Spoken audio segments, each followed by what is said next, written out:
Naomi from Wool and the Gang, and today I'm going to be showing you how to make the lights up cardigan in a size 2. Now this is a lot easier than it looks. It's an intermediate level pattern and it uses stocking stitch, 1x1 rib stitch and some increasing and decreasing. The checkerboard effect is created by knitting stocking stitch panels, which are then seamed together before adding the rib trims to finish the cardigan. To make this cardigan, you will need 6 colours of our Alpachino Merino. For colour A, I'm going to be using Magic Mint. For colour B, I'm using Cornflower Blue. Colour C is True Blood Red. Colour D is Pink Sherbet. Colour E is Chalk Yellow. And colour F is Lime Sorbet. You'll also need a set of 6.5mm 100cm circular needles and a pair of straight 8mm knitting needles. You also have your pattern booklet. You'll also need your sewing needle from the pattern envelope, and then as an optional extra you need 4 22mm buttons, and then finally you will need a tape measure and a pair of scissors. Okay, let's get started with the front panels.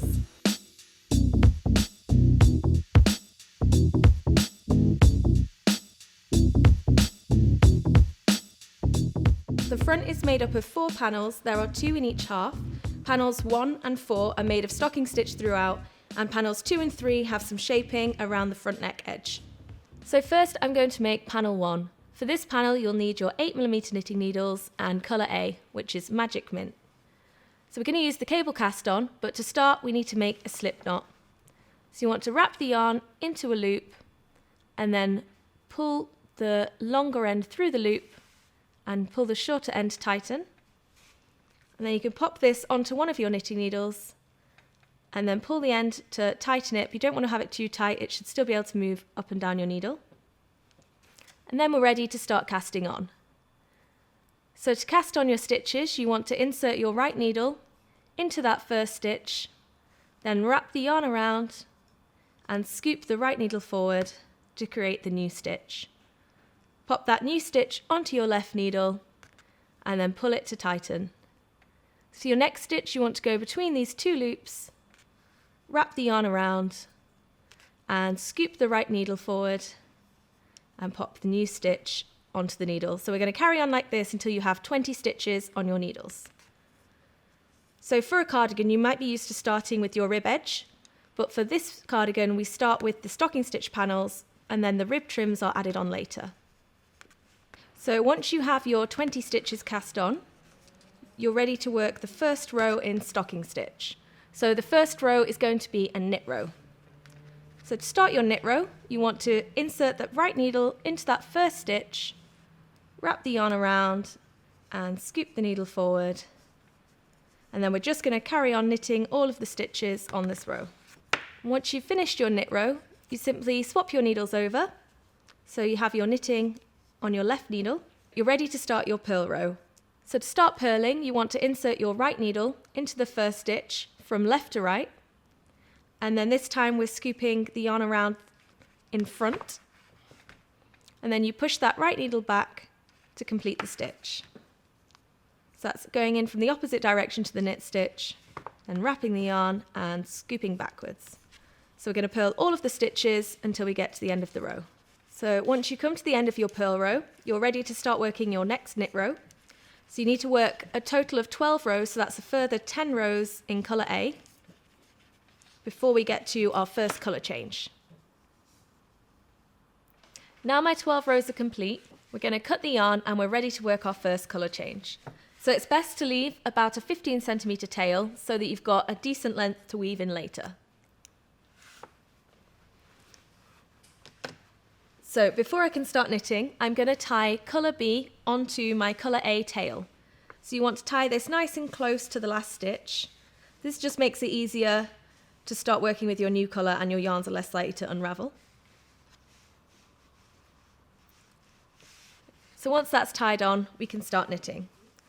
So we're going to carry on with our stocking stitch. So that means our next row is going to be a knit row because we have the flat side facing towards us.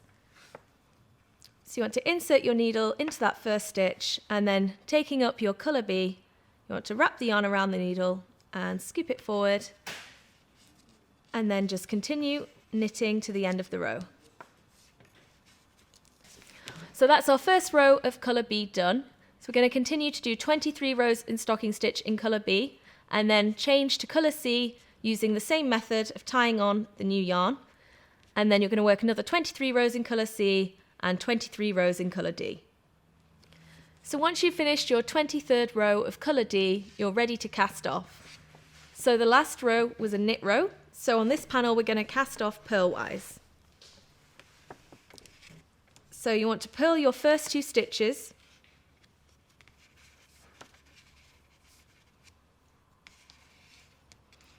and then with the tip of your left needle you want to lift that first stitch up and over the second and off the needle. So that's 1 stitch cast off. So we're just going to carry on like that to the end of the row. So that's 1 purl stitch, lift the first one up, over and off. So once you've cast off all of your stitches, you can cut the yarn. Again, you want to leave about a 15 centimetre tail, and then pull on the needle until the tail pops through to secure the last stitch. And that's panel 1 complete. Panel 2 starts with 17 stitches. Again, I used the cable cast on method and 8mm needles, and then this time I've worked 23 rows in stocking stitch using colour C, and then I've changed to colour E, and I've worked steps 1 to 3 already, so I've already completed 15 rows with colour E.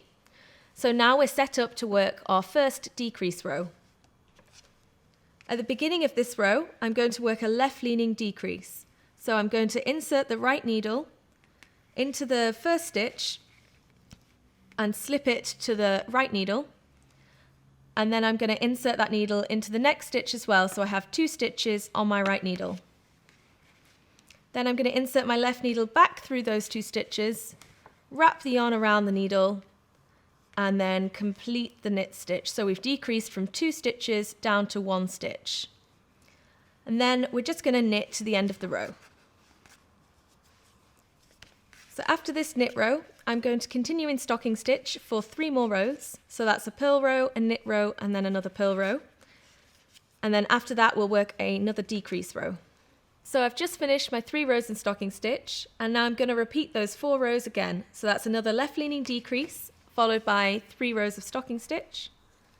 So I slip my first 2 stitches, insert the left needle back through those stitches, wrap the yarn around the right needle, and then complete the stitch. And then knit to the end of the row. So we've decreased a total of 2 stitches at this point. So we have 15 stitches left on the needle. And then once again at the end of this row, I'm going to work 3 rows in stocking stitch. That's a purl row, a knit row, and then another purl row. This completes the colour E section. As we did with panel 1, I'm going to cut the yarn and tie on colour F.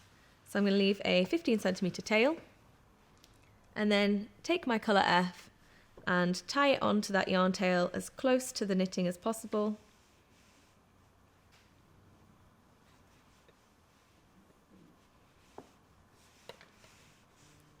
And then we're ready to work our next decrease row. So again, we're going to start the row with a left-leaning decrease. So exactly as before, I'm going to slip those first 2 stitches, then insert the left needle back through them and complete the decrease, and then knit to the end of the row. So this time my decrease row is followed by 5 rows of stocking stitch. So we're going to continue decreasing and working in stocking stitch as per the pattern. So the number of rows between the decreases might vary slightly, but you'll work a total of 23 rows in colour F, and then we'll move on to colour A for the final section before casting off our panel. So I've just finished my 12 rows with colour A, and as you can see, the decreases are starting to take shape along that front edge. And now we're ready to cast off. So our last row is a knit row, so we're going to cast off these stitches purlwise. So exactly the same as we did for panel 1. You want to purl the first 2 stitches,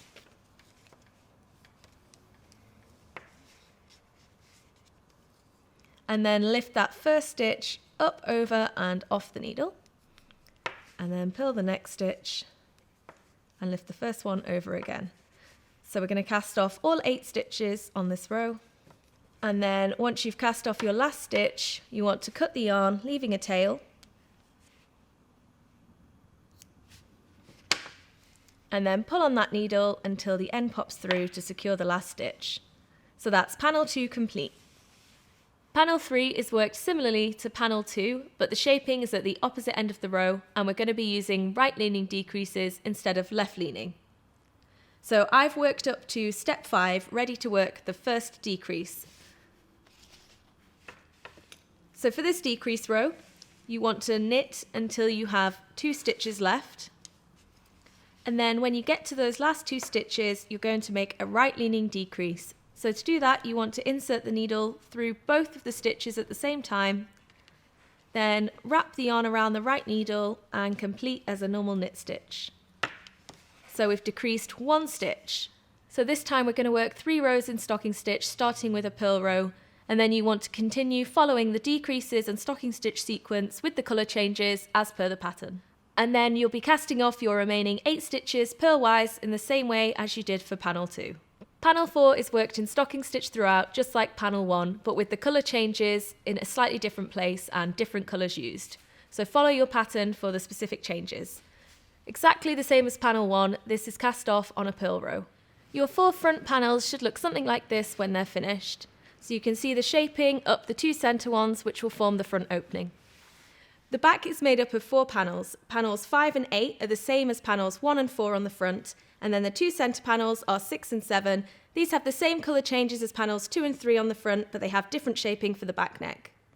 Panel 6 is worked over 20 stitches, so I've worked 23 rows in colours C, E and F already, and then 7 rows in colour A, and now I'm ready to start the back neck shaping. So to start the shaping, we're going to cast off the first 10 stitches. So this is a knit row, so we're going to cast these stitches off knitwise. So you need to knit the first 2 stitches, and then lift that first stitch up over the second and off the needle. Then knit 1 more stitch and lift that first one up again, and then just continue like that until you have cast off 10 stitches. So once you've cast off your 10 stitches, you should have 1 stitch on your right needle and then 9 stitches on your left needle, and you just need to knit these stitches until you reach the end of the row, and that leaves you with a total of 10 stitches.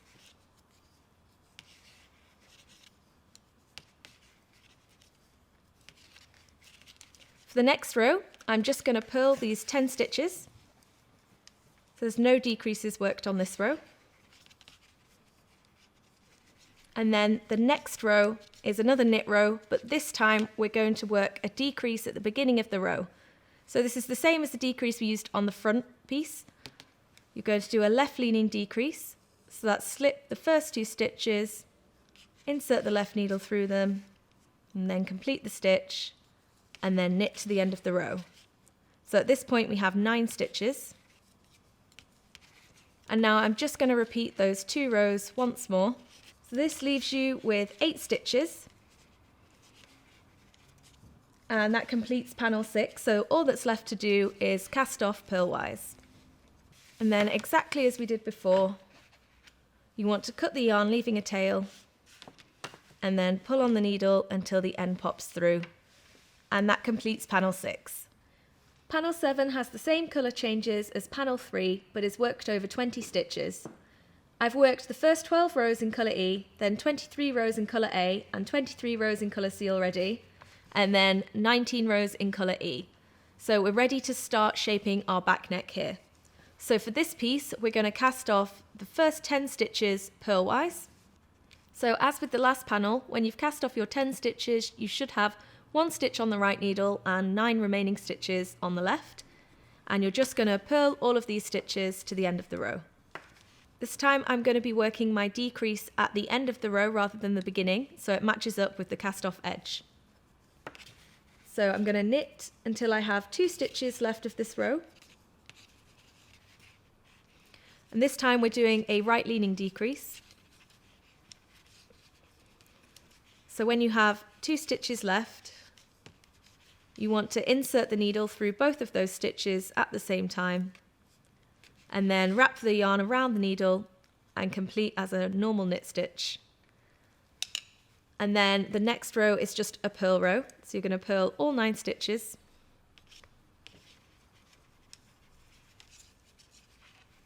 And then it's one last decrease row worked exactly the same way as the last one. So knit to the last 2 stitches and then make a right leaning decrease, leaving you with 8 stitches in total. And then all that's left is to cast off purlwise. Once completed, your 4 back panels should look something like this. Don't worry about the edges rolling too much for now. When you seam the panels together, it will stop this from happening.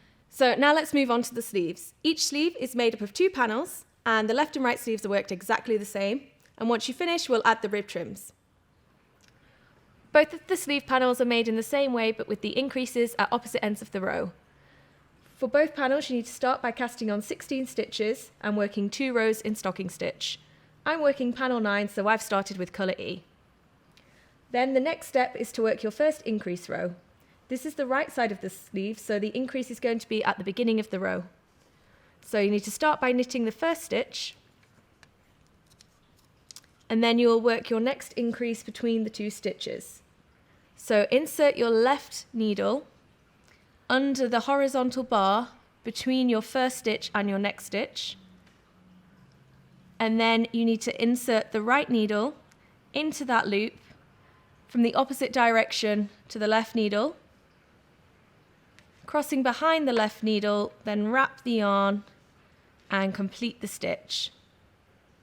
So that's your first increase done, and then you're going to knit to the end of the row. After the increase row, you will continue in stocking stitch and working your increase rows as specified by the pattern, taking care to change the colour when your pattern tells you to do so. So these are my 2 completed sleeve panels. You can see where I've worked the increases on panel 9 and the increases on panel 10, and then I've cast both off on a knit row. So that's all of our panels done. Now we can start working on seaming them together and adding the rib trims. Now all of your pieces are knitted, it's time to sew your panels together and pick up and knit your trims. First, take panel 1 and panel 2 and lay them together with the right sides facing towards you. Then cut a length of yarn, it doesn't matter which colour you use, but I'm using colour A, and thread your large sewing needle with the end of the yarn, and now you're ready to start your vertical invisible seam. To get a neat invisible join, you want to work 1 full stitch in from each edge. So you're looking for the horizontal bar between those 2 edge stitches. The first one can be a little tricky to find. You want to go in there, pull the yarn through, and then do the same on the opposite piece. So you can pull that first V away from the others slightly to help you find where you're going. And then you just thread your needle around that horizontal bar and pull to bring the pieces together. Then you want to go back to your first piece and you're looking for the next horizontal bar above the last one, and then you thread your needle under and pull it through, and then do the same on the other piece. So you're just going to continue going under those horizontal bars between the 2 edge stitches to create your invisible seam. Don't worry if you can see your yarn at the moment. When you pull on the yarn after you've done a few stitches, it will disappear.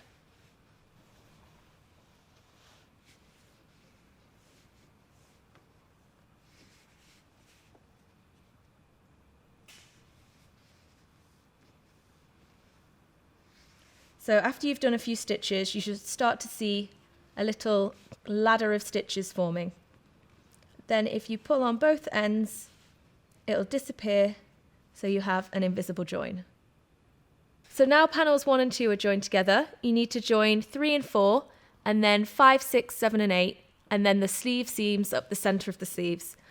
Once all your panels are sewn together, you can start adding the rib trims to the bottom of your body and sleeves. All of the rib trims are worked in colour B, Cornflower blue.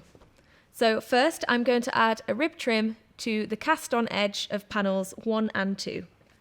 So with the 6.5mm circular needles, I'm going to insert one of my needles through that first stitch on the cast on edge at the right side. Then wrap the yarn around the needle, holding both of the ends in my right hand to anchor it in place, and then pull that needle forward through the stitch so that you have 1 loop on your right needle. And then I'm going to go into the next stitch and then wrap the yarn around the needle again and scoop it forward to make my second stitch. Now, as we have 20 stitches along the cast on edge of this panel, I'm going to have to pick up some stitches between the stitches as well as through the middle of the stitches. So for the next one, I'm going to go into that space between the two stitches, wrap the yarn around the needle, and then scoop it forward. So we need to pick up 26 stitches along each of the panels, giving us 52 stitches in total. So you need to pick up 6 extra stitches for each of the panels, spreading them evenly along the cast on edge. So that's 12 extra stitches in total. Once you have all of your stitches picked up along the cast on edge, you're ready to start working in rib. So we're going to work in 1 by 1 rib. So you need to knit the first stitch and then bring the yarn to the front of your needles and purl the next stitch. Then you're just going to alternate between 1 knit stitch and 1 purl stitch to the end of the row. Because you have an even number of stitches along your picked up edge, you're going to start every row of your rib with a knit stitch and you'll finish every row with a purl stitch. You need to continue working in 1 by 1 rib stitch until your trim measures 7.5 centimeters, which is about 14 rows.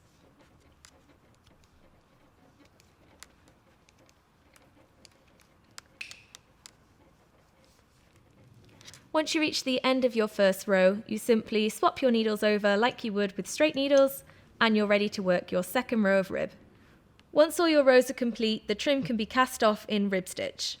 So to cast off in ribbing, you want to knit the first stitch, purl the second stitch, and then lift that first stitch up, over, and off the needle. And then you want to knit the next stitch, so you're maintaining that rib pattern as you go. Lift the first stitch over, then purl the next stitch, and lift the stitch over, and then just continue like that. Once all the trims are complete, you can sew the front pieces to the back using the horizontal invisible seam technique. I've already done the left shoulder, so you can see what the seam will look like when it's done. But now we're going to focus on the right shoulder.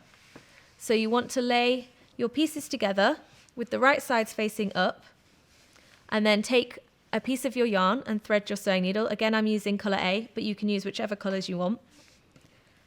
So to work the horizontal invisible seam, you want to insert your needle through the first stitch from the wrong side to the right side and pull it through. And then you want to find the corresponding stitch on the other piece and then go through that edge stitch and pull the yarn through. And now you're going to go back to your first piece. You want to insert the needle back through that same stitch that you started in and then come up through the next stitch.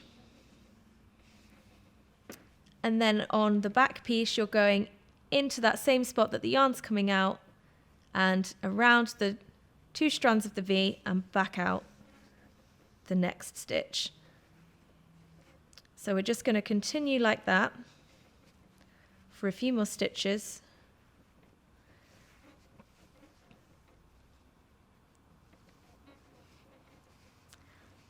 And then when you pull your yarn tight, you should see your seam stitches disappear.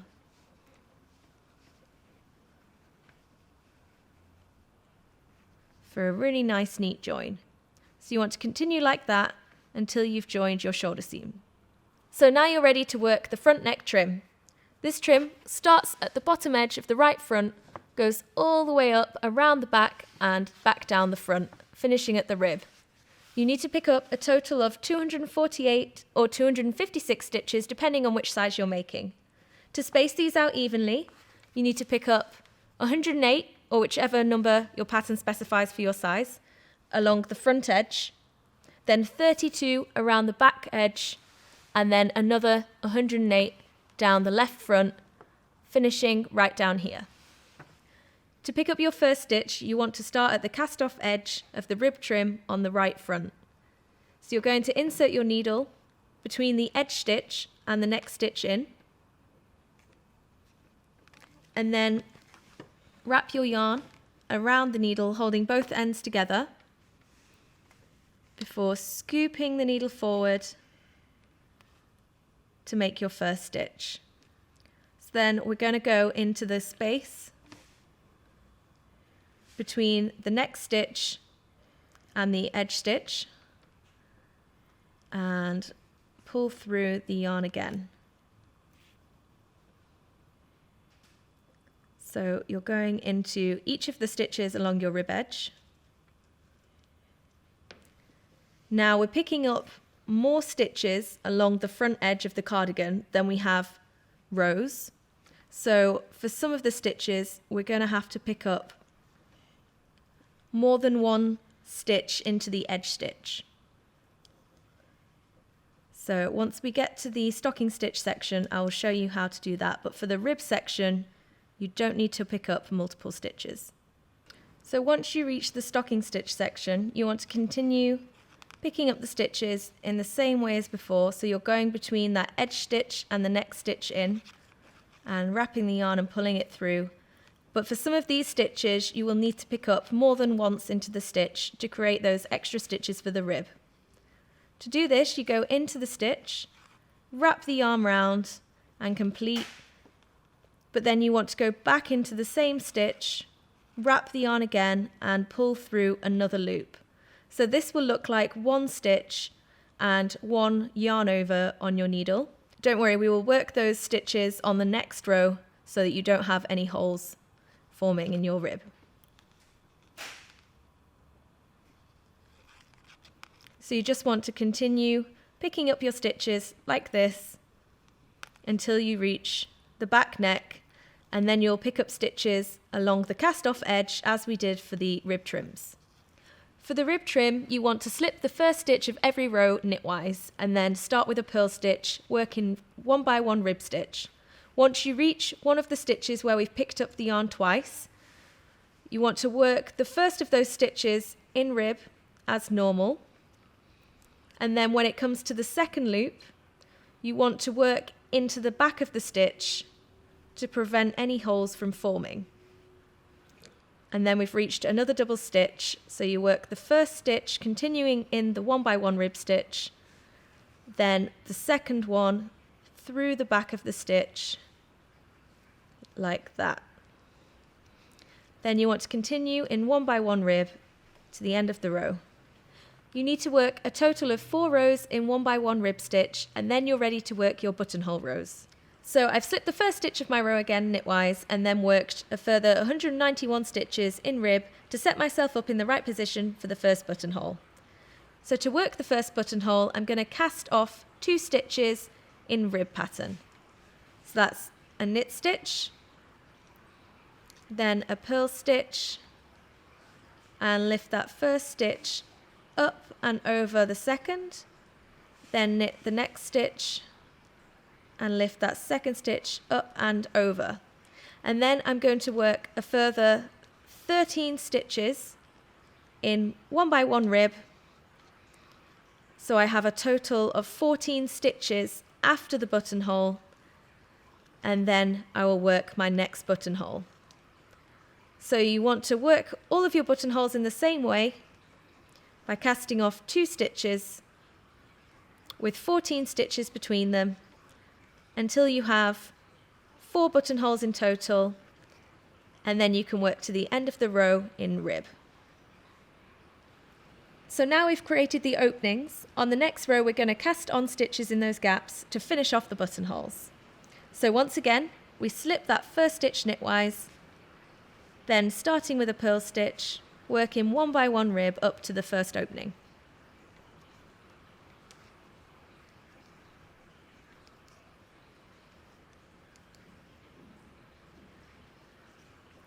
So to cast on for our buttonhole, we need to turn your trim around so that the stitches you just worked are in your left hand.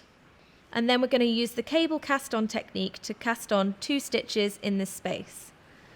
So insert your right needle between the last 2 stitches on your left needle, wrap the yarn round, pulling through a loop, and then pop that onto your left needle. So that's the first stitch cast on. Then to cast on the second stitch, you want to go between that newly cast on stitch and the previous stitch, wrap the yarn around and pull it through again, popping that onto the left needle. So once you've cast on your 2 stitches in the gap, you want to swap your knitting back around. So the cast on stitches are on your right needle, and then continue in 1 by 1 rib until you reach the next buttonhole. And then you're going to cast on 2 stitches for each of the spaces, so that'll be 4 lots of 2 stitches in total. And then you can work to the end of your row in 1 by 1 rib stitch. Once you've finished that row, you need to work a further 3 stitches in 1 by 1 rib stitch, continuing to slip the first stitch, and then you'll be ready to cast off your rib trim.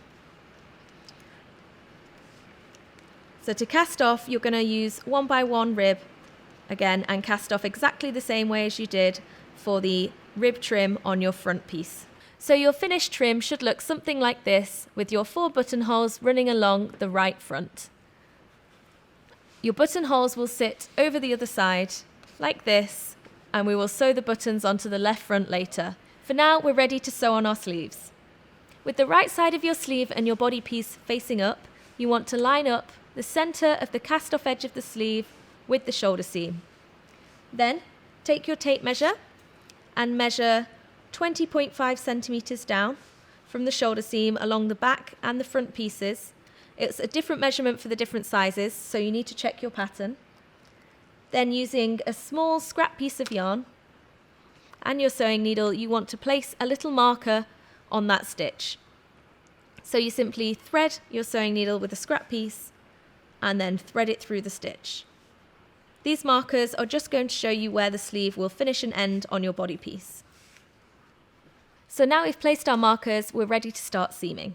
So now you're ready to use the perpendicular invisible seam technique to join the cast off edge of the sleeve to the side edge of the body.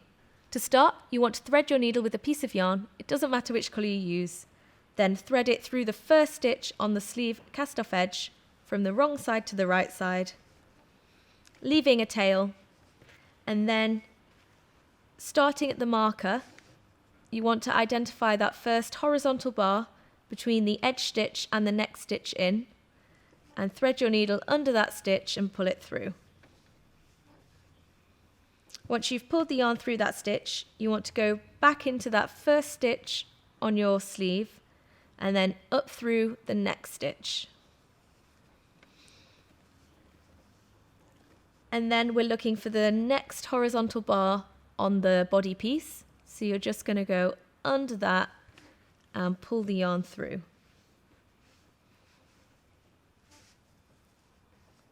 And then back into the stitch on the sleeve and up through the next stitch. So when you're working the perpendicular invisible seam technique, you're not always going to work 1 stitch for every row. Sometimes you might need to go under 2 of the horizontal bars on your body piece to even out the seam and make sure it's flat. So to do that, you just go under 2 of the horizontal bars at once, and then back through the stitch on your sleeve exactly as before and up into the next stitch. So you'll only have to do this once every few stitches just to make sure that your points match and your center seam still matches your shoulder seam and your edges match the markers. And then once you've done a few stitches, you can pull the yarn to hide the seam. The sleeves are now attached, so all that's left to join together is the side seams and the underarm seams. Both of these are joined using the vertical invisible seam like we used before to join our panels together. So we're going to start at the bottom of the rib trim, and this time I'm going to use colour B to do the vertical invisible seam. So you want to find that first horizontal bar between your first stitch and your edge stitch, and then insert your needle under that bar and pull the yarn through. And then we're going to do the same thing on the other edge. So you want to pull away the edge stitch and find that horizontal bar between the 2 stitches. Then pull your needle through, and then we're back to the first piece. So you can always pull that edge stitch away from the other stitch slightly to help you identify the correct horizontal bar. So then you just want to go under, and then the same on the other piece. So I'm just going to continue going under those horizontal bars to join my pieces and pulling the yarn tight as I go to create a neat join. So you're going to keep joining your two edges in this way right up to the underarm point, and then you can either continue along to the sleeve cuff and finish your join there, or if you prefer you can cut your yarn and restart at the sleeve cuff and join it all the way up to the underarm point. So once you've finished your underarm and side seams, they should look something like that. So they're nice and invisible, just like the seams we used to join the panels. So the final thing to join is your buttons. To do this, you want to line up your rib trims with the buttonhole piece on top of the other piece, like that. Then you can use your sewing needle to identify where you need to position your button on the lower piece. So I like to just thread it through the buttonhole so I know exactly where I'm going. So once you've identified where you need to position your button, you want to start on the wrong side and insert your needle and yarn through your fabric and then through the button from the back to the front. And then back down through the button and then through your rib, making sure you go down in just a slightly different place to secure your stitch. You want to make a few stitches through your button until it feels nice and secure.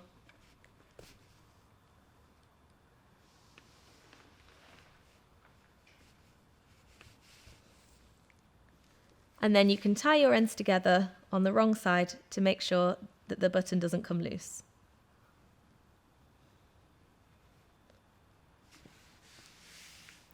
Once you've attached all 4 buttons, the last thing to do is weave in the ends. So for these button ends, I'm just going to weave them along the rib, a few stitches like that, and then trim them. To sew in the ends on your stocking stitch pieces, you want to have the wrong side facing towards you and your end threaded through your needle. Then you want to follow the path of the yarn through the stitches to create a really invisible finish.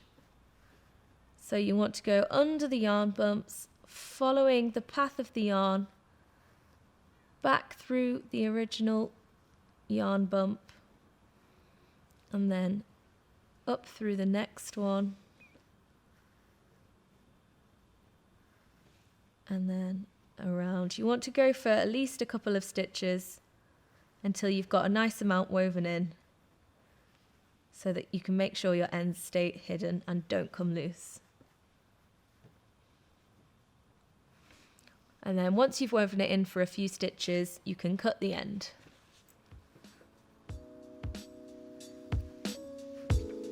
And there you go. You won't be able to see that from the right side.